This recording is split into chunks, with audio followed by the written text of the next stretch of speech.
Hello everyone, welcome back to geeks idea channel of learning and imparting knowledge. आप सब लोगों को पता है कि नोटिफिकेशन निकली है जेके बैंक से। तो 350 पीओ पोस्ट्स आने वाले हैं और 1500 बैंक एसोसिएट्स। तो मैंने ऑलरेडी बैंक से रिलेटेड, क्योंकि उन्होंने पहले ही बोला था कि चिब्बर साहब ने बोला था पहले ही कि हम पोस्ट्स निकालेंगे, तो मैंने परसेंटेज पे पहले ही वीडियो स्टार्ट किया था परसेंटेज से, वो हमने कंप्लीट किया। अब रेशो एंड प्रपोर्शन चल रहा है और मैंने इससे पहले ही जो स्लॉग्स और इनइक्वालिटी से रिलेटेड जो कॉन्सेप्ट्स है वो मैंने ऑलरेडी वो वीडियो सारे अपलोड किए हैं पूरे के पूरे। इनइक्वालिटी से रिलेटेड जो भी कॉन्सेप्ट है वो पूरा मैंने कवर किया है और स्लॉग से रिलेटेड। तो उसको देखने के बाद अगर आप में कोई डाउट रहता है तो कमेंट सेक्शन में ज़रूर बताइए कि कौन सा डाउट है, तो वो क्लियर करने की कोशिश करेंगे। तो अपना लेक्चर स्टार्ट करते हैं, जो कि रेशो एंड प्रपोर्शन से इससे रिलेटेड हमने पार्ट 1 पहले कवर किया है। उसमें हमने बेसिक्स देखे हैं कि कैसे रेशो और प्रपोर्शन बनते हैं। तो स्टार्ट करने से पहले चैनल को सब्सक्राइब ज़रूर कीजिए। तो आइए आज का वीडियो स्टार्ट करते हैं। पहले पार्ट में हमने 15 क्वेश्चंस किए थे, अब 16th क्वेश्चन ये है। ए sum of money ₹4200 is distributed among Amar and Madan in 9:5. What is the part of Madan? Simply दो पार्ट है, एक 9 है, एक 5 है। ये रेशो है, किसी के पास 9 पार्ट्स। अब प्रपोर्शन को ये नहीं मानना है कि 9 रुपीज़ है या 5 रुपीज़ है, इसको हमेशा ऐसे याद रखना है कि जब प्रपोर्शन दिया होगा, जब रेशो दिया होगा ए और बी का, तो ए को मानना है कि ये पार्ट्स है, बी को भी मानना ये कुछ पार्ट्स है। तो यहाँ पे 9:5 का मतलब ये है कि 9 पार्ट्स किसके पास है? अमर, क्योंकि रेशो किसके बीच डिस्ट्रीब्यूट हुआ है? अमर और मदन के बीच। अमर और मदन के बीच। तो रेशो क्या है? 9:5। दैट मीन्स जितना भी सम होगा उसके 9 पार्ट्स किसके पास होंगे? अमर के पास, और 5 पार्ट्स किसके पास होंगे? मदन के पास। तो टोटल कितने पार्ट्स बनते हैं? 14। टोटल है 14 पार्ट्स। इस पार्ट्स को याद रखने के लिए ऐसे यहाँ पे रेशो की सिंबल साइड पे रखे। 14 पार्ट्स टोटल है, लेकिन इन द जैसे हमने परसेंटेज में किया था कि कोई पार्ट दिया गया था परसेंटेज में और एक पार्ट दिया होता है न्यूमेरिकल वैल्यू में। फिर हम या न्यूमेरिकल वैल्यू को परसेंटेज में कन्वर्ट करते हैं या परसेंटेज को न्यूमेरिकल वैल्यू में कन्वर्ट करते हैं, ताकि एक ही क्वांटिटी रहे, एक ही यूनिट रहे। जैसे कि फॉर एग्जांपल आवर्स और सेकंड्स है, अगर हमें इनको ऐड करना होगा तो हम क्या करेंगे? हम या तो सेकंड्स को आवर्स में कन्वर्ट करेंगे या तो आवर्स को सेकंड्स में कन्वर्ट करेंगे। हम तो ये नहीं बोल सकते ना कि ये तो ऐसी बात है, मैंगोज 2 मैंगोज प्लस 2 बनानाज हो गए 4 मैंगोज या 4 बनानाज, ऐसा तो नहीं हो सकता। तो क्वांटिटी सेम होनी चाहिए, तब जाके हम समय ऐड कर सकते हैं। तो यहाँ पे जो न्यूमेरिकल वैल्यू है रुपीज़ में, क्वांटिटी क्या है? 4200, लेकिन रेशो में क्या है? पार्ट्स में कितने हैं? 14। हमें क्या निकालना है? What is the part of Madan? Madan के पास कितना है? 5 पार्ट्स। तो हम पहले एक पार्ट निकालेंगे। एक पार्ट कैसे निकलेगा? यहाँ से 14 डिवाइड करेंगे, यहाँ से भी 14 डिवाइड करेंगे, यहाँ पे रहेगा 1, तो इसी को हम बोलते हैं, ये इधर आएगा, इसको हो जाएगा डिवाइड। तो अगर इसलिए मैंने टेबल्स पहले लेक्चर में बोला था, टेबल्स याद होनी चाहिए। 14 1s 14 3s। तो एक पार्ट निकला कितने? 300 रुपीज़ के बराबर। हमें कितने पार्ट निकालने हैं? 5, क्योंकि मदन के पास 5 पार्ट्स है। तो 5 पार्ट किसके बराबर होंगे? मल्टीप्लाइड बाय 5, यहाँ से करो, 50 50 5 6 30, वो इसका मतलब 3000।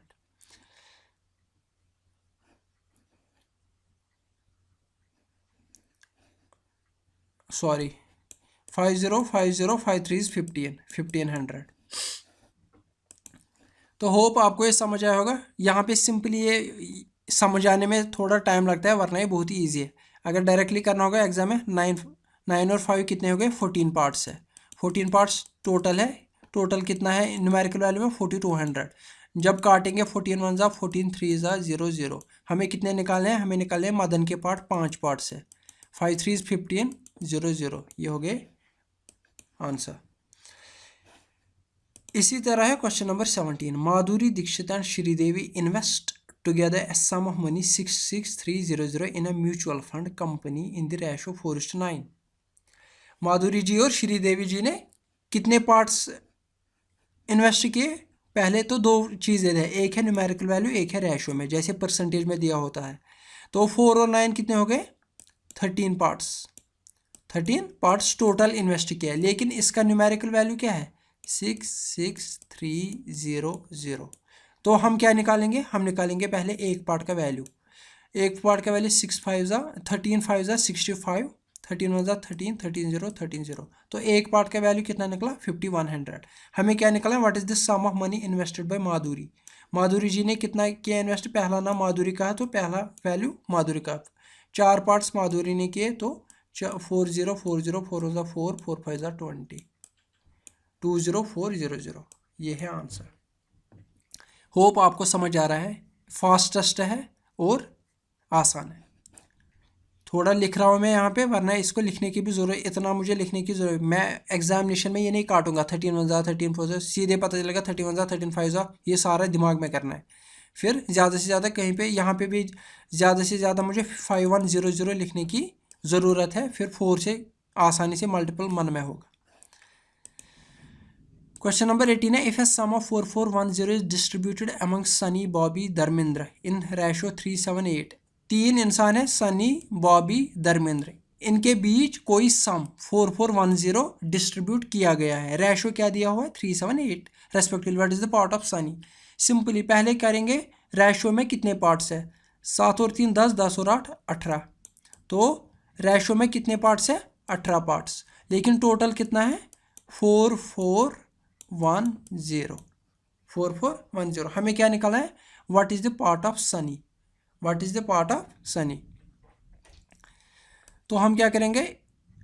6 3 ज़ा 18, 6 7 ज़ा 42, 6 3 ज़ा 18, 6 5 ज़ा 30, 3 1 3। हमें तो 3 पार्ट निकाले हैं, यहाँ से डायरेक्टली निकला 3 पार्ट्स किसके बराबर है? 735। 735 क्योंकि सनी के पास कितने पार्ट्स है? 3 parts.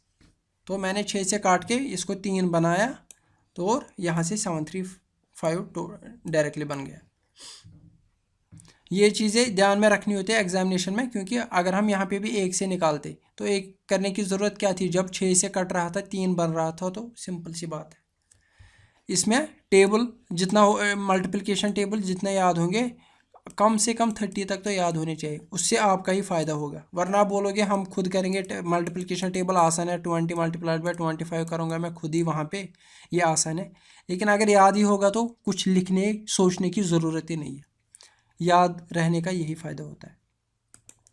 If ratio of Ram and Shyam salaries 9:13 and ratio between Shyam and Mohan is 4:7, then what is the ratio of Ram Shyam Mohan? ये मैंने पहले लेक्चर में बोला था। ए और बी का रेशो दिया था, बी और सी का रेशो दिया था, फिर बोला गया A:B:C का रेशो निकालो। ये वही क्वेश्चन है। तो यहाँ पे है राम, श्याम और मोहन, क्योंकि यहाँ पे राम श्याम है, यहाँ पे श्याम मोहन है। पहले दिया गया था राम और श्याम, तो लिखेंगे राम के नीचे 9, श्याम के नीचे 13, क्योंकि राम और श्याम के बीच 9:13 है। उसके बाद बोला गया श्याम और मोहन के बीच 4:7 है, तो शाम यहाँ पे आया 4 और यहाँ पे आया 7। फिर हम क्या करते थे? फिर हम यहाँ पे देखते थे पहली लाइन में यहाँ पे स्पेस है, तो इसको आगे बढ़ाएंगे 13 के बाद, आगे बढ़ते हुए 13 को आगे बढ़ाएंगे। यहाँ से आर के नीचे सेकंड लाइन में कुछ नहीं है, तो यहाँ पे 4 है, तो इसको यहाँ पे पीछे बढ़ाएंगे। फिर क्या करते थे? फिर हम मल्टीप्लाई करते थे। 9 4 ज़ा 36, 13 4 ज़ा 42, सॉरी 52, और 13 7 ज़ा 91। Then what is the ratio of Ram Shyam and Mohan? देखिए 36 91 52, sorry 36 52 91। Answer C, answer C. तो होप आपको ये समझ आ रहा है।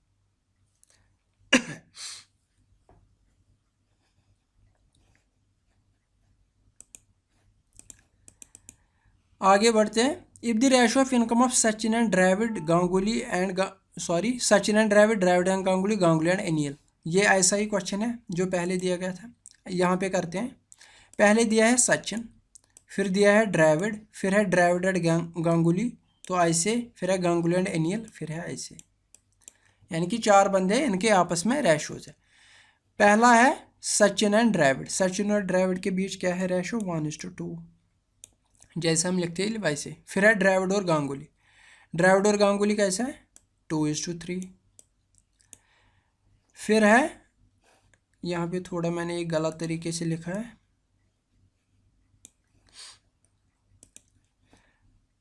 1:2। फिर है 2:3। फिर है गांगुली और अनिल, ये क्या है? 5:6। तो हमें क्या करना है? पहली लाइन में जाते हुए यहाँ पे स्पेस, यहाँ पे स्पेस, इसको 2 को आगे बढ़ाएंगे। यहाँ पे स्पेस है आगे तो 3 आगे बढ़ाएंगे, पीछे स्पेस है तो 2 आगे बढ़ाएंगे। यहाँ पे 5 है तो यहाँ पे स्पेस है, 5 को आगे बढ़ाएंगे। अब देखिए सिंपली मल्टीप्लाई करना है। 5 2 10, 5 2 10, 10 2 20, 5 3 15, 15 2 30, 6 3 18, 18 2 36। तो आंसर आया 10 20 30 36। 2 से काटोगे तो क्या आएगा? 10 5 10, 2 10 20, 2 15 2 18। यह है हमारा आंसर, यह है हमारा answer. What is the income of Sachin? What is the income of Sachin?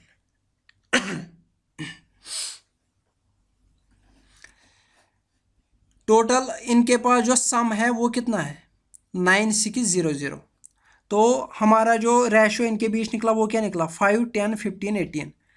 10 और 5 हो गए 15, 15 और 5 हो गए 20, 20 10 हो गए 30, 30 और 10 हो गए 40, 40 और 8 हो गए 48, 48 हो गए पार्ट्स में। क्योंकि हमें पहले रेशो निकालना था। ये तो सम का रेशो दिया हुआ था 1:2, फिर दिया गया था 2:3, फिर दिया गया था 5:6, 5:6। ये अलग अलग दिया था। हमने निकाला क्या? हमने निकाला इनके बीच क्या रेशो है। तो इनके बीच जब रेशो निकाला तो उससे पता चला हमें कितने पार्ट्स इनके पास है। इनके पास टोटल कितने पार्ट्स है? 48 पार्ट्स। लेकिन उस 48 का कितना वैल्यू है? 9600। तो हमें क्या निकाला? What is the income of Sachin? Sachin के पास कितना है? 5 पार्ट्स। तो हम पहले एक पार्ट का निकालेंगे 41, 42। सिंपली 42 मल्टीप्लाइड बाई 2 होता है 96002। तो हमें 5 पार्ट्स का वैल्यू निकालना है। 5 पार्ट्स का वैल्यू होगा 5050, 5 2 10,000। ये है सॉल्व करने का तरीका। तो होप आपको ये समझ आ रहा है। In a school, the ratio of boys and girls is 3:2. The boys are 500 more than girls. ये ऐसा ही सवाल है। डायरेक्टली दिखाता हूँ। बॉयज़ वर्सेस गर्ल्स, इनके बीच रेशो क्या है? 3:2। 3:2। इसका मतलब बॉयज़ ज़्यादा है, गर्ल्स कम है। सिंपली यानी कि टोटल कितने पार्ट्स है? 5 पार्ट्स। अगर फॉर एग्जांपल स्कूल में 100 बच्चे होंगे, 100 के कितने, इसका मतलब 100 के इतने पार्ट करने हैं, उसमें से 5 पार्ट्स क्या होंगे? 100 के बराबर बराबर क्या करने हैं? 5 पार्ट्स। जब हम इसको 5 पार्ट्स करेंगे तो एक पार्ट कितने का बनेगा? 20 का। यानी कि 20 20 20 20 और 20। यानी कि 100 के मैंने कितने पार्ट किए? 5 पार्ट। इन 5 पार्टों में से 3 पार्ट किसके पास है? बॉयज़ के पास। और 2 पार्ट क्या है? गर्ल्स। यही है 3:2 का मतलब। 3:2 का मतलब यही है। यानी कि 60 बॉयज़ है, 40 गर्ल्स है। लेकिन क्वेश्चन मुझे क्या बोल रहा है कि जो बॉयज़ है वो 500 मोर देन गर्ल्स है। 500 मोर देन गर्ल्स है। इस टाइप के क्वेश्चन को एक बार याद रखें, फिर हर किसी में एक ही फॉर्मूला अप्लाई करनी है। सिंपल सा लॉजिक समझना है यहाँ पे। तो लॉजिक क्या है? जो बॉयज़ है वो क्या है? वो है मोर देन गर्ल्स। मोर देन गर्ल्स। अगर गर्ल्स का वैल्यू हम जी रखेंगे तो बॉयज़ कितने हैं? बॉयज़ है G + 500। अगर गर्ल्स का नंबर है जी तो बॉयज़ का नंबर क्या है जी प्लस 500, क्योंकि क्वेश्चन में बोल रहा है boys are 500 more than girls, boys are 500 more than girls. बस इस लाइन को याद समझना है यहाँ पे। तो यहाँ से हमें क्या पता चलता है, यहाँ से हमें ये पता चलता है कि b minus G equal to 500, यानी कि जो डिफरेंस है बिटवीन बॉयज़ एंड गर्ल्स वो कितना है, वो दिया हुआ है 500। बस अब कुछ नहीं, लॉजिक समझ में आ गया तो बात खत्म। बॉयज़ और गर्ल्स के बीच की डिफरेंस जो है वो क्या है 500। अब देखिए क्या करना है, अब यही डिफरेंस हमें रेशो में फाइंड करनी है और कुछ नहीं करना है, क्योंकि जो न्यूमेरिकल वैल्यू दिया हुआ होगा उसी से रिलेटेड रेशो में भी देखना है कि क्या दिया हुआ है। बॉयज़ कितने हैं 3, गर्ल्स कितने हैं 2, 2 मतलब 2 पार्ट्स, बॉयज़ मतलब 3 का मतलब 3 पार्ट्स, तो इनके बीच डिफरेंस कितने का है 1 पार्ट का, यानी कि 3 - 2 का मतलब 1 पार्ट की डिफरेंस है इनमें। लेकिन वो न्यूमेरिकल वैल्यू में कितना दिया हुआ है 500। लेकिन हमें क्या निकला है find the number of girls, girls कितने हैं 2 पार्ट्स, तो 2 पार्ट्स का वैल्यू क्या आएगा 1000, आंसर 1000। होप आपको समझ आ रहा है। ये तो मैं समझाने के लिए पहले इतना लिखता हूँ, तो अगर पहले ही मैं सोचता, अगर मुझे तो खुद पता था समझा था, मैं डायरेक्टली करता एग्जामिनेशन में 3 और 2 के बीच 1 का डिफरेंस है, 1 का डिफरेंस का वैल्यू 500, 2 का डिफरेंस का वैल्यू होगा 2000। लिखने की भी कुछ ज़रूरत नहीं, सारा मन में हो जाता है। क्वेश्चन नंबर 22 इज एसएससी और बैंक पीओ का रेशो है 5:3, यानी कि एस्पिरेंट जो एग्जाम देने वाले हैं, SSC aspirants are 8000 more than bank PO, the number of bank PO is, तो यहाँ पे भी क्या दिया हुआ है 5:3 दिया हुआ है एसएससी और बैंक पीओ का। इनका डिफरेंस कितने का है 2 का, 2 का जब डिफरेंस है लेकिन वो न्यूमेरिकल वैल्यू में कितना है 8000 का, तो एक का डिफरेंस कितना आएगा, ये मुझे लिखने की भी ज़रूरत नहीं है लेकिन आपके लिए मैं लिख रहा हूँ 4000। जब एक का वैल्यू 4000, हमें क्या निकालना है number of bank aspirants, bank aspirants कितने हैं 3, तो 3 मतलब है 3 4 12,000। सिंपल। ये मैंने तेज इसलिए करा क्योंकि यहाँ पे आराम से समझा मैंने। Ratio of expenditure and savings of person is 5:4, the total expenditure 800 more than total savings. Simple, expenditure plus saving दिया हुआ है, ये क्या बनाएगा, ये बनाएगा टोटल इनकम, ये बनाएगा टोटल इनकम। तो यहाँ पे वही दिया हुआ है, एक्सपेंडिचर और सेविंग का रेशो कितना है 5:4, 5:4।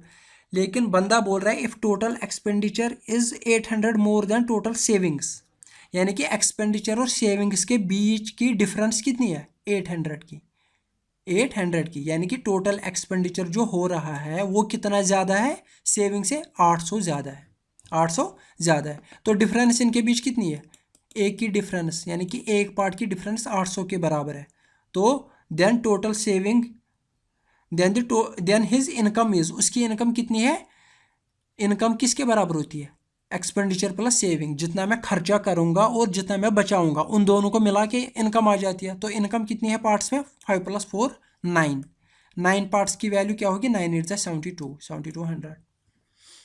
क्वेश्चन नंबर 24, ये भी इसी तरह का है लेकिन थोड़ी बहुत डिफरेंस है इसलिए दिखा रहा हूँ। PQR इनका रेशो है 257, इनके किसका रेशो है मनी का रेशो। तो हमें बताया जा रहा है कि जो P और R के पास पैसा है वो Q से कितना ज़्यादा है 800 ज़्यादा, यानी कि जो Q के पास पैसा है उससे 800 ज़्यादा है किसके पास P और R के पास, यानी कि P और R और Q की डिफरेंस अगर P + R - Q करेंगे तो कितना डिफरेंस आएगा 800। सिंपल सी बात है, P और R के पास कितना है 2 पार्ट्स + 7 पार्ट्स 9 पार्ट्स, Q के पास कितने पार्ट्स है 5 पार्ट्स, तो डिफरेंस कितने की आ गई इन रेशियो 4 पार्ट्स की। न्यूमेरिकल वैल्यू क्या है 800, तो एक पार्ट की वैल्यू क्या आएगी 200। हमें क्या निकालना है what is the share of P, P के पास कितने पार्ट्स है 2 पार्ट्स, एक पार्ट का वैल्यू 200, 2 पार्ट की वैल्यू 400। इतना तो आप समझ आना चाहिए। A sum of money distributed among A and B and C in the ratio of this, if difference of A and B is 7600, then what is the share of C। ये आप खुद कीजिएगा, ए और बी की difference दी हुई है तो share of सी निकालना है। अब यहाँ पे थोड़ा बहुत डिफरेंट दिया हो, अब ये भी दिखाऊंगा तो फ़ायदा क्या फिर सब कुछ दिखाने का, खुद भी तो कुछ करना है। अगर नहीं आएगा तो कमेंट सेक्शन में ज़रूर लिखें, फिर डाउट सेक्शन की वीडियो में अलग से बनाऊंगा। अब है क्वेश्चन नंबर 26, जो कुछ थोड़ा सा मज़े वाला है, इसको करते हैं। A bag contained 50, 20 and 5 rupees notes in the ratio of 4:5। ये देखिए यहाँ पे मेरे बैग में है 50 रुपये का नोट, 20 रुपये के नोट और 5 रुपये के नोट। ये है मनी का वैल्यू। इनका रेशो क्या है, यानी कि ये नंबर है इनके, ratio of the number. 4 note है 50 के, 5 नोट है 20 के और 6 नोट है, यह है नंबर। सबसे पहले मुझे क्या करना है, सबसे पहले मैं देखूं अमाउंट तो कितना बन रहा है। ये तो बन रहा है 200, ये बन रहा है 100, ये बन रहा है 30। यानी कि जो अमाउंट है 200, 100, 30, यानी कि 50 रुपये के जो नोट है उससे कितना पैसा बन रहा है 200। 20 रुपये के जो नोट है उससे कितना पैसा बन रहा है 100, और 5 रुपये के जो नोट है उससे कितना पैसा बन रहा है 30। यह है रेशो ऑफ द अमाउंट, यह है रेशो ऑफ द अमाउंट। लेकिन मुझे बताया जा रहा है कि टोटल अमाउंट किसके बराबर है, 3300। यह है total amount in numerical value. लेकिन रेशो में मेरे पास कितना है 200, 300, 330। मेरे पास टोटल पार्ट्स का मेरे पास पार्ट्स में कितना वैल्यू है 330। मेरे पास पार्ट्स में कितना वैल्यू है 330, तो वही लिखूंगा मैं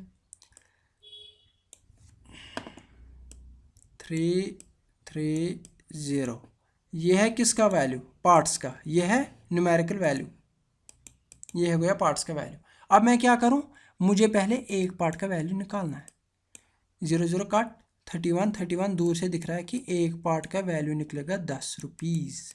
एक पार्ट का वैल्यू निकलेगा 10 रुपीज़। मुझे बताया गया है कि find the number of 50 rupees notes in the bag. मुझे देखने है कि 50 के कितने नोट्स हैं। ये तो रेशो दिया हुआ है, रेशो का मतलब ये नहीं कि 4 ही नोट है, 5 ही नोट है, 6, ये रेशो दिया गया है। इस रेशो से मैंने क्या निकला, टोटल अमाउंट का रेशो। इसका मतलब ये नहीं कि 200 ही रुपया होगा, ये रेशो है यहाँ पे। अगर मैं काटूंगा ये 0 0 0 काटूंगा, फिर रेशो क्या निकलेगा 20:10:3। इसका मतलब ये नहीं कि 3 और 10 रुपीज़ है मेरे पास, जो मैंने पहले लेक्चर में बताया था कि प्रपोर्शनेट क्या होते हैं। तो एक पार्ट का वैल्यू कितना निकला 10। मुझे क्या निकालना है, मुझे निकालने हैं 50 रुपीज़ के नोट्स कितने हैं। लेकिन सबसे पहले मुझे देखना है जो 50 रुपीज़ के नोट है उससे मेरे पास कितना पैसा आया 200। कितना आया 200। तो मैं निकालूंगा सिंपली डिवाइडेड बाय 50।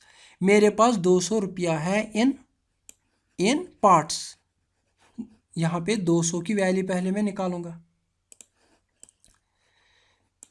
जब एक पार्ट का वैल्यू है 10 रुपया तो 200 पार्ट्स का वैल्यू क्या होगा, क्योंकि मेरे पास पहले मुझे अमाउंट तो निकालना है ना कि मेरे पास कितना पैसा है। ये तो रेशो है यहाँ पे। अब जब मैंने इसको कंपेयर किया पैसे से, मेरे पास क्या आ गया, मेरे पास आ गया एक्चुअल अमाउंट का पैसा। एक पार्ट का वैल्यू है 10 रुपीज़, तो 200 पार्ट्स का वैल्यू क्या होगा, मल्टीप्लाइड बाय 2, ये बन जाएगा 2000। तो मेरे पास 50 रुपये से कितना बनता है पैसा 2000। जो मैंने अभी यहाँ पे अमाउंट बोला था वो मैंने रेशो का बोला था कि रेशो में इतना बनता है 200, 100 और 30। लेकिन एक्चुअल में कितना बनता है 2000, क्योंकि मैंने कंपेयर किया किसके साथ, अब 3300 से। तो जब मेरे पास 2000 पैसा है किसके, 50 रुपये के, जब मैं इसको 50 से डिवाइड करूँगा तो मेरे पास नोट्स निकलेंगे। 5 4 25 40 के नोट है। यानी कि जब 50 के कितने नोट होंगे 40, तब जाके 2000 बनेगा। तो यहाँ पे 2000 था, 40 तो था ही नहीं, ये यहाँ पे x था, x को निकालने के लिए इसको डिवाइड किया, अगर ये सब नहीं आता।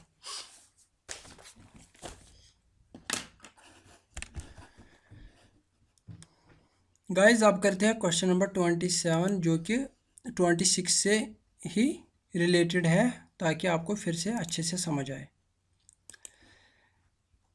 एक इंसान के पास है 235 रुपीज़, लेकिन किस डिनोमिनेशन में, 1 रुपी कॉइन है, 50 पैसा कॉइन है, 25 पैसा कॉइन है। तो उनका रेशो क्या है, 11, 15, 22। हमें फाइंड करना है कि जो 50 पैसा कॉइन्स है उनका वैल्यू क्या है, उनका वैल्यू क्या है, यानी कि जो 50 पैसे के सिक्के हैं उनसे कितना पैसा बनता है। सबसे पहले मैं लिखूंगा 1 रुपये का मतलब है 100 पैसा। क्यों? क्योंकि यहाँ पे पैसा और रुपये को कन्वर्ट नहीं, ये मिलाना नहीं है, या तो रुपये को कन्वर्ट करना है पैसा में या तो पैसे को कन्वर्ट करना है रुपीज़ में। मैंने रुपये को कन्वर्ट किया पैसे में। एक है 50 पैसा, एक है 25 पैसा, इनका रेशो है 11, 15, 20। अब मैं इनका वैल्यू निकालता हूँ, टोटल पैसा कितना बनता है। लेकिन ये याद रखना, यहाँ पे ये जो निकल रहा है ये रेशो में निकल रहा है। 1100, ये आएगा 750, ये आएगा 500, ये आएगा 500। ये इनके बीच रेशो है, अमाउंट का रेशो। अगर काटना होगा 0 0 कैंसिल, फिर 5 से, लेकिन मुझे यहाँ पे काटने की ज़रूरत नहीं है क्योंकि मैं डायरेक्टली लास्ट पे देखूँगा क्या कटता है क्या नहीं कटता है। तो मुझे क्या करना है, मुझे दिया गया है कि इंसान के पास टोटल कितना है, 235 रुपीज़, 235 रुपीज़। तो मैं इसको टोटल करता हूँ। 1100 प्लस 500 कितने हो गए, 1600। 1600 मल्टीप्लाइड बाई 750। अगर मुझे करना होगा ऐसे, जैसे मैंने पहले लेक्चर में बोला था कि एडिशन कैसे करते हैं जल्दी जल्दी। 1600 जब मेरा बन गया, क्योंकि ये मैं थोड़े बहुत इन्हीं वीडियोज़ में हम कैसे देखेंगे, कैलकुलेशन कैसे करते हैं, वो कैसे करते हैं, उनके लिए अलग लिखने की ज़रूरत नहीं है। जब हम प्रैक्टिस के दौरान ही वो सब सीखेंगे तो वो ज़्यादा याद रहेगा। अब यहाँ पे बचता है 750। इसमें से मैं 400 निकालता हूँ, ये मैं यहाँ पे लिखता हूँ, वरना मैं दिमाग में करता हूँ। ये 1600 में से 1600 तो पहले बन गए, 1100, 500, ये तो आसान था ऐड करना, तो ये बन गया 1600, 1600। फिर है 750 में से मैं 400 निकालता हूँ, वो 1600 को मिलाता हूँ, वो कितना बन जाता है 2000। ये मैं सारा दिमाग में कर रहा हूँ, यहाँ पे लिख रहा हूँ ताकि आपको समझ आए। 2000, यहाँ इसके पास कितना बच गया, 350। इसका मतलब 2000 को 350 ऐड करेंगे, वो बन जाएगा 2350। ये है ऐड करने का तरीका, जल्दी जल्दी। तो अब आप यहाँ पे करो, फिर आप खुद सोचो कौन सा आपको आसान लगता है, तो आपकी मर्ज़ी। मेरा काम है बताना, मेरा प्रेफर तो यही करना चाहिए एग्जामिनेशन में। तो मेरे पास रेशो में कितना बन जाता है, पार्ट्स में 2, 3, 5, 0। लेकिन इसका न्यूमेरिकल वैल्यू क्या है, 2, 3, 5। लेकिन क्या, रुपीज़, रुपीज़, रुपीज़ का मतलब हमने यहाँ पे किस में कन्वर्ट किया, पैसा में, तो हम भी पैसा में कन्वर्ट करेंगे। तो ये बन जाएगा 23500। मुझे यहाँ पे लिखने की ज़रूरत नहीं है, मैं डायरेक्टली करूँगा 1010 का 235 1 जा, 235 1 जा और 0 1। इसका मतलब एक पार्ट का वैल्यू रहेगा मेरे पास 10 रुपीज़। एक पार्ट का वैल्यू क्या रहेगा, 10 रुपीज़। मुझे क्या दिया गया है, मुझे दिया गया है कि जो 50 पैसा कॉइन है उसका टोटल वैल्यू कितना है, यानी कि जो 50 पैसे के सिक्के हैं उनका टोटल वैल्यू कितना है, उससे कितना पैसा बनता है। तो मेरे पास कितने पार्ट्स उसके बन जाते हैं, 750। तो 750 को मैं यहाँ पे देखूंगा, एक पार्ट का वैल्यू है 10 रुपीज़, 750 पार्ट्स का वैल्यू कितना हो जाएगा, मल्टीप्लाइड बाई 10, 7500। लेकिन ये किस में बन रहा है, ये पैसा है, क्योंकि यहाँ पे हमने पैसा में कन्वर्ट किया। अब अगर इसमें को रुपीज़ में कन्वर्ट करना होगा, 20 20 कैंसिल, 75 रुपीज़, 75 रुपीज़। तो होप आपको समझ आ रहा है। अगर कोई भी डाउट है, कोई भी प्रॉब्लम है, आप कमेंट सेक्शन में ज़रूर लिखिए। Question number 28 152 in his pocket comprise, ये आप खुद कीजिएगा क्योंकि ये भी ऐसा ही है, सारे तो नहीं दिखाऊंगा मैं आप। अब है question number 29। In a class the ratio boys and girls is 2:3।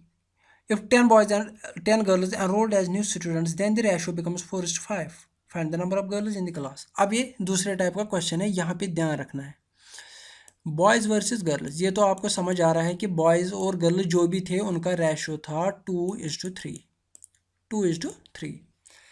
अब ये जनाब बोल रहे हैं कि यहाँ पे भी 10 हो गया, यानी कि यहाँ पे नंबर मैं ऐड कर रहा हूँ, यहाँ पे भी 10 लड़के ऐड किए और यहाँ पे 10 लड़कियाँ ऐड की क्लास में, और रेशो क्या बन जाता है, 4:5, 4:5।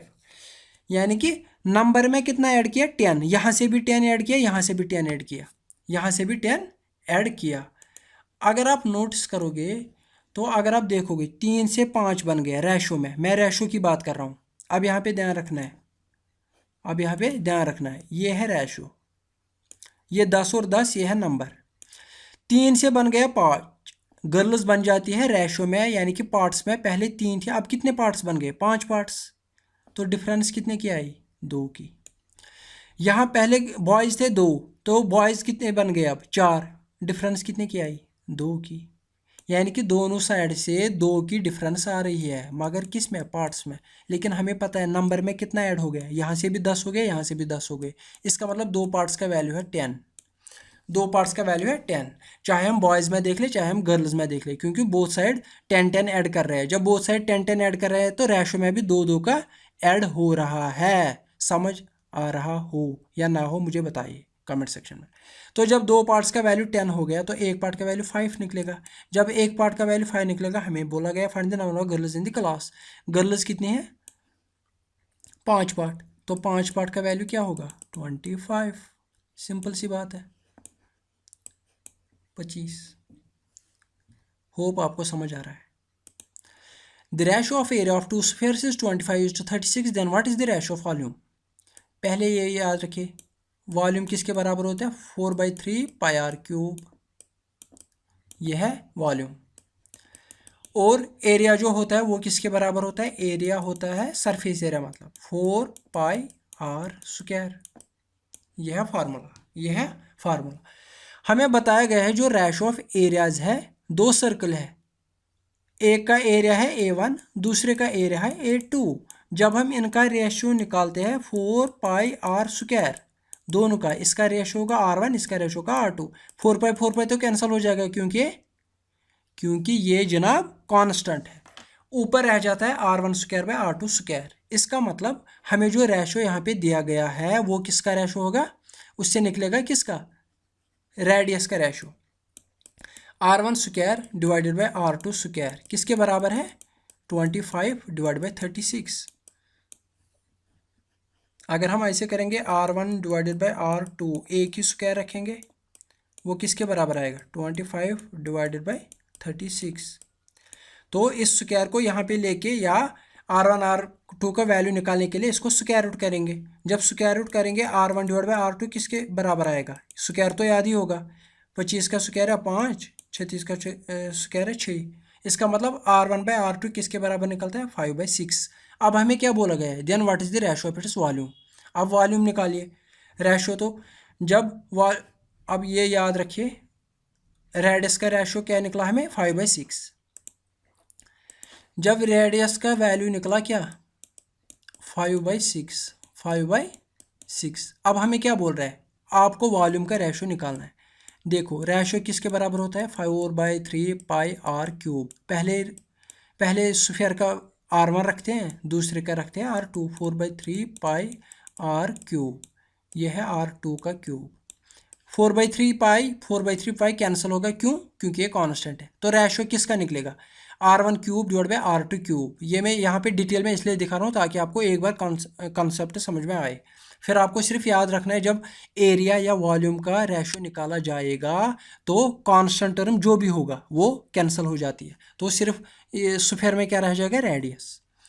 तो R किसके बराबर है? 5 मतलब 5 क्यूब का मतलब 125, क्यूब भी याद होने चाहिए। 6 क्यूब का मतलब 216, 6 क्यूब का मतलब 216। What is the ratio of volume? ये हो गया आंसर, सिंपल।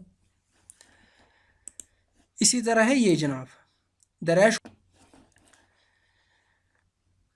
गाइज अब करते हैं क्वेश्चन नंबर 30। ये रिलेटेड है 29 से। 2 नंबर दिए गए हैं, एक उनका रेशो है 5:8। आप ये समझ लीजिए 2 नंबर है A और B, उनका रेशो है 5:8। अब क्वेश्चन जनाब बोल रहा है कि मैंने 15 यहाँ से भी काट लिया और यहाँ से भी काट लिया, 8 में से 15 नहीं काटे। ये तो रेशो है नंबर्स का रेशो। ये बोल रहा है नंबर में से 15 काटा, नंबर में से 15 काटा, एक नंबर दूसरा नंबर, तो ये बन जाता है 2:5। करना क्या है? जो हमने यहाँ पे किया था। 5 से बन गया 2, डिफरेंस कितने की आई? 3 पार्ट्स की डिफरेंस आ गई। 8 से बन गया 5, कितने की डिफरेंस आ गई? 3 की डिफरेंस आ गई। जब यहाँ से भी 3 की डिफरेंस, यहाँ से भी 3 की डिफरेंस, न्यूमेरिकल वैल्यू में कितने की डिफरेंस है? 15 की, क्योंकि इस नंबर में से जो 5 है, यहाँ पे जो ए है, ए में से 15 काटा तो बन गया ये वाला पार्ट। इसका मतलब इस नंबर और इस नंबर में डिफरेंस कितने की होगी? 15 की। वही तो दिया हुआ है। यहाँ से भी 15 निकाला, यहाँ से भी 15 निकाला। जब 15 दोनों साइड से निकाला तो रेशो में कितना कितना हो गया कम? 3 वही मैंने यहाँ पे लिखा। तो एक पार्ट का वैल्यू क्या आएगा? 5। हमें बोला गया है कि पहला नंबर फाइंड कीजिए। पहला नंबर कौन है? 5। पहला नंबर 5 पार्ट्स का वैल्यू क्या होगा? 25। आंसर है 25। अगर आपको चेक करना होगा, अगर ये 25 है 5 पार्ट्स का वैल्यू, तो 8 पार्ट्स का वैल्यू क्या होगा? 8 5 ज़ा 40।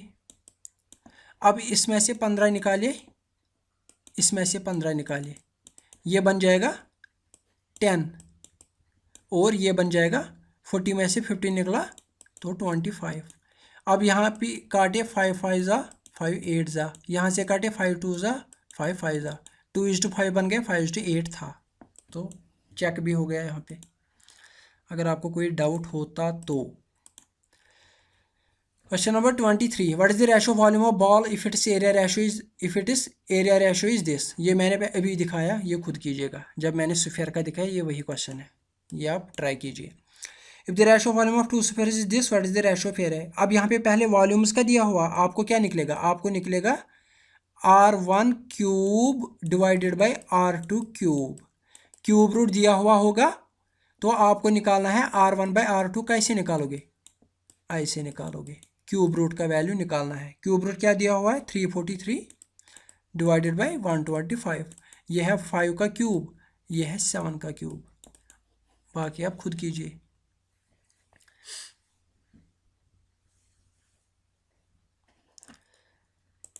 आगे बढ़ के अब आते हैं प्रपोर्शन पे। ये तो पहले लेक्चर हमने डिस्कस किया था। ये बोल रहे हैं यहाँ पे x मान लीजिए, x डिवाइडेड बाई 4 इज का मतलब है ना, डिवाइडेड बाई 4 भी लिख सकते हैं। फिर है डबल कॉलन का मतलब क्या है? ये है इक्विवेलेंट, ये है सिमिलर टू किसके? 48 डिवाइडेड बाई 16। 48 डिवाइडेड बाई 16 हमें x का वैल्यू निकालना है। बस यही है प्रपोर्शन, यही है डबल कॉलन का मतलब, 2 बार डबल कॉलन। तो हमें क्या निकालना है? एक्स का। इसके 2-3 तरीके हैं, तो मैं बताता हूँ, फिर आप खुद डिसाइड कीजिएगा आपके लिए फास्ट कौन रहेगा, क्योंकि एग्जामिनेशन का मकसद सिर्फ ये है कि फास्ट होना चाहिए। एक तो है क्रॉस मल्टीप्लिकेशन, 16x डायगोनल, इसको इसके साथ, इसको इसके साथ। ये तो 3rd 4th में सीखते हैं। 16x का वैल्यू हो गया 4 मल्टीप्लाइड बाई 48। इसका मैं नहीं लिखूंगा कि क्या, टेबल चाहे याद हो ना हो, ये लिखने की ज़रूरत नहीं है। मुझे x का वैल्यू निकालना है। 4 1 ज़ा 4 4 ज़ा 16, 4 1 ज़ा 4 1 ज़ा 4 2 ज़ा 8, x का वैल्यू निकला 12। ये हो गया एक तरीका, ये हो गया एक तरीका। दूसरा तरीका क्या है? x by 4 equal to 48 by 16। जहाँ से दोनों दिए गए हो वहाँ से स्टार्ट करते हैं। हमें दोनों किस साइड से दिए हुए? राइट हैंड साइड से। तो यहाँ से यहाँ मैं जाता हूँ, क्योंकि ये बराबर है। जब मैं 16 से यहाँ जाता हूँ तो मुझे क्या मिल जाता है? 4। इसका मतलब 16 को मैंने डिवाइड किया है 4 से। 16 को मैंने डिवाइड किया है 4 से। जब ये दोनों साइड बराबर है, इसका मतलब जो मैं इसमें फंक्शन करूँगा वो मुझे यहाँ से भी करना है। अगर मैं इसमें ऐड करूँगा, इधर भी ऐड करना है, इधर भी ऐड करना है। अगर मैंने यहाँ पे कोई चेंज की, यहाँ पे भी डिनोमिनेटर में जब p/q वाले नंबर्स होते हैं, जिनको हम बोलते हैं रैशनल नंबर्स, जब डिनोमिनेटर में कोई चेंज करते हैं वो न्यूमरेटर में भी करनी होती है। जब मैंने डिनोमिनेटर में चेंज की, डिवाइड किया 4 से, मुझे आ गया 4। इसका मतलब मुझे 48 को भी डिवाइड करना है 4 से। जब मैं 48 को डिवाइड करूँगा 4 से, मुझे आएगा 12। या इसको ऐसे भी देख सकते हो, जिसको मल्टीप्लिकेशन टेबल याद होगा वो यहाँ से भी स्टार्ट कर सकता है, वो यहाँ से स्टार्ट कर सकते हैं। 4 से बन गया 16, इसका मतलब 4 को मैंने मल्टीप्लाई किया 4। अब मुझे क्या करना है? मुझे यहाँ पे भी 4 मल्टीप्लाई करना है। इसका मतलब मैं किस चीज़ को 4 मल्टीप्लाई करूँ, मुझे आ गया 48। इसलिए मैंने बोला था टेबल याद होना चाहिए। यहाँ पे मुझे ये दिया हुआ था 4, मैं यहाँ पहुँचता हूँ तो मुझे मिल जाता है 16। इसका मतलब 4 को मैंने मल्टीप्लाई किया, 4 मुझे आ गया 16। यहाँ पे मुझे सिर्फ इतना पता है कि मैं 4 से मल्टीप्लाई करने वाला हूँ।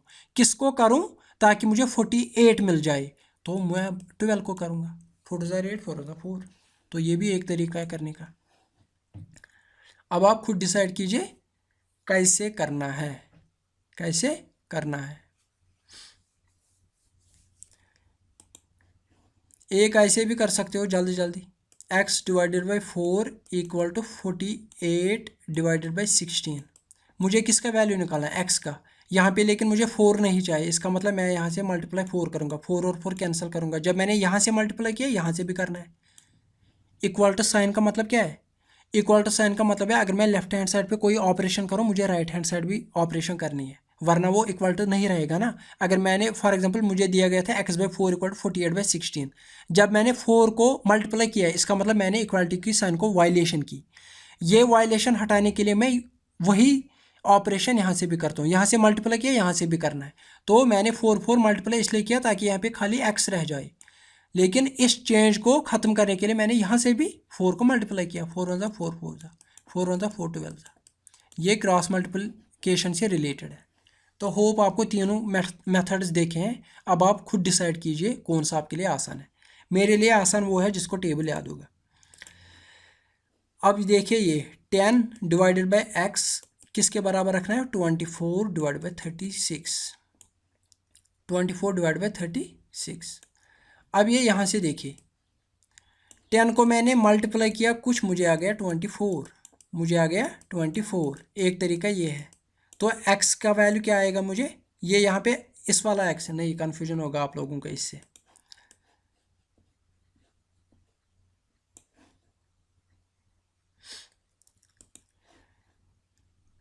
ट्वेंटी फोर से मैं आ गया, मुझे मिल गया।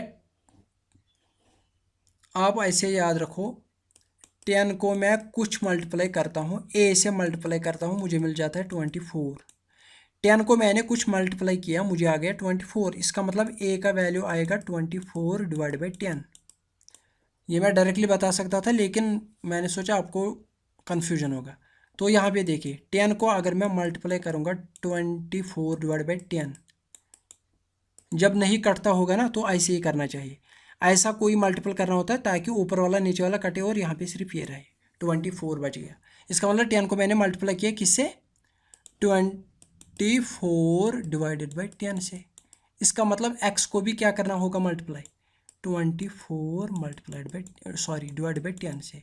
इसका मतलब जब मैं x को मल्टीप्लाई करूँगा 24 डिवाइड बाई 10 से, मुझे क्या आएगा? मुझे आएगा 36। तो x का वैल्यू किसके बराबर आएगा? 360। मैंने इसको इधर ले लिया डिवाइड बाई 24। 6 4 ज़ा 6 6 ज़ा 36, 6 0 ज़ा 4 1 ज़ा 4, 15 ज़ा। मुझे क्या आएगा वैल्यू? मुझे आएगा 15 वैल्यू। तो होप आपको ये समझ आ रहा है। या अगर ऐसा नहीं करना है तो ऐसे लिखिए 10 divided by X equal to 24 divided by 36। Cross multiplication कीजिए। 36 मल्टीप्लाइड बाई 10 हो गया 360 और 24 मल्टीप्लाइड बाई एक्स हो गया 24x। ये आपको पहला मेथड इसलिए मुश्किल लगा होगा क्योंकि टेबल याद नहीं होगा, वरना जिसको टेबल जल्दी याद होगा वो जल्दी निकालेगा। तो 6 4 ज़ा 24, 6 6 ज़ा 36, 6 0 ज़ा 0, 4 1 ज़ा 4, 15 ज़ा। एक ही झटके में आ गया। इसी तरह ये कीजिए, इसी तरह ये कीजिए। इसमें खाली ये करना है। यहाँ पे आप बोलोगे ये शायद मुश्किल हमें दे रहा है। 1/4 इज टू 1/8। इसके दो तरीके लिखने के, इनका उल्टा लिखो क्रॉस मल्टीप्लिकेशन। तो हमें क्या आएगा? रेशो आएगा 8:4 इज इक्वल। यहाँ पे 1/3 है, यहाँ पे रखिए 1/x। इसका मतलब यहाँ पे क्या आएगा? रेशो x/3, x/3, यानी कि 8/4 इक्वल टू आएगा x/3। तो x किसके बराबर आएगा? x बराबर आएगा, जब 3 को यहाँ पे ले जाऊँगा ये बन जाएगा 24 डिवाइडेड बाई 4, ये आएगा 6। इसका मतलब 1/6 आएगा आंसर। तो होप आपको समझ आ रहा है। गाइज अब आते हैं at different type of question पे। इसमें आपको याद रखना है, आप लोगों को मैंने बताया कि A is to B proportional ऐसे लिखते हैं सी इज़ टू डी, यानी कि प्रोपोर्शनल का मतलब ये बराबर है, ये इज इक्वल टू, ये ऐसे लिखते हैं A by B equal to C by D. ये आप सब लोगों को पता है, ये तो अभी हमने क्वेश्चंस किए हैं। लेकिन यहाँ पे कुछ टर्म्स याद रखने हैं। ये जो है थर्ड नंबर है, इसको बोलते हैं थर्ड प्रोपोर्शनल। ये जो है डी फोर्थ नंबर है, इसको बोलते हैं फोर्थ प्रोपोर्शनल, इसको बोलते हैं फोर्थ प्रोपोर्शनल। इसी तरह इस ए को बोलते हैं फर्स्ट प्रोपोर्शनल, ए को बोलते हैं फर्स्ट प्रोपोर्शनल, ए को बोलेंगे हम फर्स्ट प्रोपोर्शनल। इसी तरह अगर आपको कभी बोला गया ए बी और सी प्रोपोर्शनल है, ए बी और सी प्रोपोर्शनल, इस बीच वाले को बोलेंगे हम mean proportional, mean proportional. Hope आपको ये समझ आ रहा है।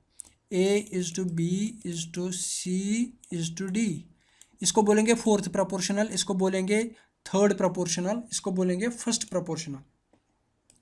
बी को बोलेंगे, अगर कभी 3 नंबर दिए होंगे आपको बोला जाएगा कि बी क्या है, तो बी क्या है मीन प्रोपोर्शनल, बी क्या है मीन प्रोपोर्शनल। लेकिन अगर आप ध्यान दोगे तो यहाँ पे आपको ऐसा आ रहा है A by B equal to C by D. इसका मतलब आपको 4 डिफरेंट नंबर होने चाहिए, 4 डिफरेंट नंबर होने चाहिए, जो कि अभी हमने देखा भी पिछले एग्जाम्पल्स में। लेकिन अगर कभी 3 ही नंबर दिए होंगे, इसका मतलब क्या है, या क्या ये प्रोपोर्शनल हो सकते हैं, वो चौथा नंबर कहाँ गया। इसका मतलब हमें ये दिया गया है A by B equal to B by C, यानी कि हम बी को कंटिन्यू कर रहे हैं, इसको बोलते हैं कंटिन्यूड प्रपोर्शन, इसको बोलते हैं कंटिन्यूड प्रपोर्शन। अगर आपको 3 ही नंबर दिए हुए होंगे और बोला जाएगा कि वो प्रपोर्शनल है, उसका मतलब बीच वाला नंबर कंटिन्यू हो जाएगा, A by B equal to B by C, उसको बोलते हैं कंटिन्यूड प्रपोर्शन। और उसमें बी को बोलते हैं मीन प्रपोर्शन, बी को बोलते हैं मीन प्रपोर्शन। तो होप आपको ये टर्म समझ में आई होंगी, अगर नहीं आई है तो कमेंट सेक्शन में ज़रूर लिखना। अब आइए करते हैं क्वेश्चन इससे रिलेटेड। बोला गया फाइंड द थर्ड प्रपोर्शन। जब थर्ड प्रपोर्शन का मतलब क्या है, A by B equal to C by D, C को बोलते हैं हम थर्ड प्रपोर्शन, इसका मतलब हमें सी निकालना है। इसका मतलब हमें ऐसे लिखना है 5/3 इक्वल टू सी बाई 12, इसका मतलब सी निकालना है थर्ड प्रपोर्शन। तो सिंपली 3 1 जा 3 4 जा सी इक्वल टू 20, 5 हो जा 20। तो होप आपको ये समझ आ रहा है, इतना बड़ा कॉन्सेप्ट नहीं है। Find the fourth proportional. Fourth proportional मतलब A by B equal to C by D, इसका मतलब डी निकालना है, इसका मतलब डी निकालना है। इसका मतलब 7 डिवाइडेड बाई 14 इक्वल टू सी क्या है 5 डिवाइडेड बाई डी। तो क्रॉस मल्टीप्लिकेशन कीजिए, 7d इक्वल टू 5 14 जा 70, 5 14 जा 70, 7 1 जा 7 10 जा, इसका मतलब d का वैल्यू 10 है।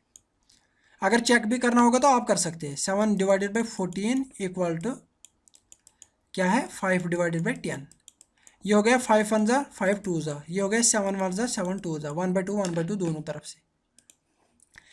बोला जाता है A B C continued proportion में है। A B C continued proportion का मतलब है A divided by B, B को कंटिन्यू करेंगे बी डिवाइडेड बाई सी। अब हमें बोला गया है अगर हम क्रॉस मल्टीप्लिकेशन करेंगे यहाँ पे हमें क्या निकलेगा, हमें निकलेगा A C equal to B square, A C equal to B square. इसका मतलब अगर हमें बोला जाएगा कि कंटिन्यूड प्रपोर्शन है, इसका मतलब हम डायरेक्टली बोल सकते हैं बी स्क्वायर जो है बीच वाला है, इसका square equal to A into C. अब हमें बोला जा रहा है ए बी सी ये कंटिन्यूड प्रपोर्शन में, ए का वैल्यू है 6, बी का वैल्यू है 9, तो सी का वैल्यू निकालिए। B square equal to A C, 36 equal to 9 multiplied by C, इसका मतलब 9 को क्या मल्टीप्लाई करेंगे, 36 आएगा, 4 मल्टीप्लाई करेंगे, सिंपल सी बात। If 2 numbers are 4 and 8 its first proportional will be। 2 number दिए गए हैं और इसका फर्स्ट प्रपोर्शन निकालना है, तो आप मुझे बताइए हमें कितने नंबर दिए गए हैं। इसका मतलब 3 नंबर दिए हुए हैं। कैसे, एक तो पहला प्रपोर्शन निकालना है A by B equal to C by D, यह है पहला प्रपोर्शन, ये निकालना है। 4 और 8 दिए गए हैं, कितने नंबर हो गए, 3 नंबर। चौथा जो नंबर है वो तो दिया ही नहीं है। हम एक ही इक्वेशन से 2 नंबर तो नहीं निकाल सकते ना, अगर डी भी दिया हुआ होगा तो एक ही इक्वेशन है, ये भी नहीं दिया हुआ है ये भी नहीं दिया हुआ है, क्या एक इक्वेशन से 2 वेरिएबल निकाल सकते हैं, नहीं निकाल सकते। तो इसका मतलब हमें खाली 3 नंबर दिए हुए हैं, क्या क्या, ए बी सी, बी और सी दिया हुआ है, ए निकालना है। इसका मतलब ये क्या है, इसका मतलब ये है कंटिन्यूड प्रपोर्शन। इसका मतलब क्या है, ये है continued proportion, A by B equal to B by C. इसका मतलब ए निकालना है, बी हो गया 4 इक्वल टू 4 डिवाइडेड बाई 8, इसका मतलब 8 ए इक्वल टू 4 4 जार 16, ए का वैल्यू आ जाएगा 2, ए का वैल्यू आ जाएगा 2। तो मुझे लगता है अपनी अच्छी कोशिश कर रहा हूँ मैं आप लोगों को समझाने की, और फास्ट कैलकुलेशन भी बता रहा हूँ। Find the mean proportional of 0.4, 0.4 and 0.9। Mean proportional का मतलब यहाँ पे ए है, यहाँ पे बी है, यहाँ पे सी है। ये है 0.4, बी निकालना है, इसका मतलब बी स्क्वायर किसके बराबर होना चाहिए, ए इंटू सी 0.9। तो बी स्क्वायर किसके बराबर आएगा, 9 4 36, लेकिन दो के बाद पॉइंट भी आएगा। बी किसके बराबर आएगा, 0.6, क्योंकि स्क्वायर रूट निकालना है। अगर यहाँ पे 2 के बाद 0 होगा तो स्क्वायर रूट निकालने के बाद 1 के बाद आएगा। अगर 4 के बाद यहाँ पे पॉइंट होगा तो स्क्वायर रूट निकालने के बाद 2 के बाद पॉइंट आएगा। इसी तरह 6 के बाद, यानी कि डबल हाफ करना है पॉइंट को जब स्क्वायर रूट निकालना हो। तो होप आपको समझ आ रहा है। 43 खुद कीजिएगा। अब है कुछ डिफरेंट टाइप के क्वेश्चंस। 4 नंबर दिए हुए हैं, इनको प्रोपोर्शनल बनाना है। इनको मतलब 41 divided by 51 should be equal to 50 divided by 62। क्या ये प्रोपोर्शनल है, अभी तो नहीं है, लेकिन क्वेश्चन में बोला गया है इनको क्या ऐड किया जाए। ऊपर भी कुछ ऐड करना है, यहाँ पे भी ऐड करना है, यहाँ पे भी ऐड करना है, यहाँ पे भी ऐड करना है, ताकि ये प्रोपोर्शनल हो जाए, प्रोपोर्शनल तो अगर नहीं है, प्रोपोर्शनल तो बना सकते हैं ना कुछ ऐड या सब्ट्रैक्ट करने से। तो ऐसा है। तो एक तरीका है हम क्रॉस मल्टीप्लिकेशन करें, 41 plus x multiplied by 62 plus x, फिर हम इक्वल करेंगे ये। जब इतने बड़े नंबर हो और क्रॉस मल्टीप्लिकेशन करना हो तो ये स्क्वायर रूट बन जाएगा ना, X plus X equal to X square root बन जाएगा। तो फिर रूट्स निकालने, ये तो बड़ा लंबा प्रोसेस है, इतना टाइम एग्जामिनेशन में नहीं है। तो फिर क्या करें, आइए दिखाते हैं क्या करते हैं। आपको पहले ये करना है कि 4 नंबर दिए हुए हैं, इसका मतलब हमें क्या निकलना चाहिए answer, 41 divided by 51 should be equal to 50 divided by 62। ये नहीं आएगा, यहाँ पे कुछ ऐड करना है, यहाँ पे कुछ ऐड करना है, तब जाके प्रोपोर्शनल हो जाएगा। तो फिर आपको क्या करना है, आपको ऐसे करना है, 41 इसके सामने लिखना है ये 50, ये ऐसे है ना, 41 divided by 51 should be equal to 50 divided by 62। तो इनको आमने सामने लिखना है, जो इक्वल्ट में आमने सामने वही लिखना है, आमने सामने इनको 41 के सामने 50 और 51 के सामने लिखना है क्या, 62। इसके बाद क्या करना है, इसके बाद इनकी डिफरेंस निकालनी है, इनकी डिफरेंस है 9 और इनकी डिफरेंस है 11, अब क्या करना है, अब ऑप्शन उसको देखना है। ऑप्शन में से जब 41 और 50 को ऐड करेंगे इनमें से कुछ, तो वो होना चाहिए मल्टीपल ऑफ 9, और अगर वही ऐड करेंगे नीचे तो वो होना चाहिए मल्टीपल ऑफ 11। अब आराम से निकाल सकते हैं। 41 प्लस 8 कितना हो गया, 49, क्या वो 9 का मल्टीप्लाई है, नहीं है। 41 प्लस 6 क्या हो गया, 47, क्या वो 9 का मल्टीप्लाई है, नहीं है। 41 प्लस 2 क्या बन गया, 43, क्या वो 9 का मल्टीप्लाई है, नहीं है। 41 प्लस 4 क्या बन गया, 45, क्या ये मल्टीप्लाई ऑफ 9 है, हाँ है। तो इसका मतलब आंसर 4 होगा। अगर चेक करना होगा तो ये क्या बन जाएगा, ये बन जाएगा 45, ये बन जाएगा 54, ये आ जाएगा नीचे, ये बन जाएगा 51 प्लस 4 हो गया 55, 62 प्लस 4 हो गया 66। अब आप देखिए 51 11 का मल्टीपल है, ठीक है, 11 5 जा 62, क्या बन गया 66, तो ये भी 11 का मल्टीपल है। ऊपर वाले दो ये 9 के मल्टीपल है, 9 5 जा 9 6 जा। तो होप आपको ये समझ आया होगा ट्रिक क्या है इसमें। तो दूसरे पे अप्लाई करते हैं, then what should be added in the, अब 45 करते हैं। 63 के सामने क्या लिखेंगे, 80, क्योंकि हमें क्या आना चाहिए, 63 divide by 71 should be equal to 80 divide by 90, लेकिन कुछ ऐड करके यहाँ पे आएगा 71, यहाँ पे आएगा 90। इनके भी डिफरेंस कितने की है, 7 और 10 की, हो गए 17। इनके भी डिफरेंस कितने की है, 19 की, कितने की, 19 की। अब इनमें से क्या ऐड करेंगे ताकि ये बन जाएंगे, अब इन ऑप्शंस में से ऊपर भी ऐड करना है, नीचे भी ऐड करना है। जब ऊपर ऐड करेंगे वो होने चाहिए मल्टीपल ऑफ 17, जब नीचे करेंगे वो होने चाहिए मल्टीपल ऑफ 19। अगर 63 को 6 ऐड करेंगे वो बन जाएगा 69, क्या वो 17 का मल्टीपल है, नहीं है। अगर 5 ऐड करेंगे वो बन जाएगा 68। क्या वो 17 का मल्टीपल है? हाँ है, 17 4 जार 68। अब दूसरों पे अप्लाई करते हैं। 85, 85, 17 5 जार 85, सिंपल। 71 को ऐड करो, 17 5, 19 से क्या ये ऐड करना है, ये बन जाएगा 76, ये बन जाएगा 71 को ऐड किया मैंने 5, ये क्या बन जाएगा, ये बन जाएगा 76। क्या ये 19 का मल्टीपल है? हाँ है, 4 19 जार 76। 90 को ऐड करो 95 से, 19 मल्टीप्लाइड में 5 हो गया 95, इसका मतलब आंसर है 5। तो होप आपको ये समझ आया होगा। यहाँ पे दो क्वेश्चन है, ये है सब्ट्रैक्शन के, यह है सब्ट्रैक्शन के। आप ये कीजिए और नहीं आए तो कमेंट सेक्शन में ज़रूर लिखना। मुझे उम्मीद है आपको ये लेक्चर पसंद आया होगा और कॉन्सेप्ट्स आपके क्लियर हुए होंगे। चैनल को सब्सक्राइब ज़रूर कीजिए और वीडियो को जितना हो सके उतना लाइक और शेयर कीजिए। मिलते हैं अगले वीडियो में, तब तक के लिए थैंक यू वेरी मच।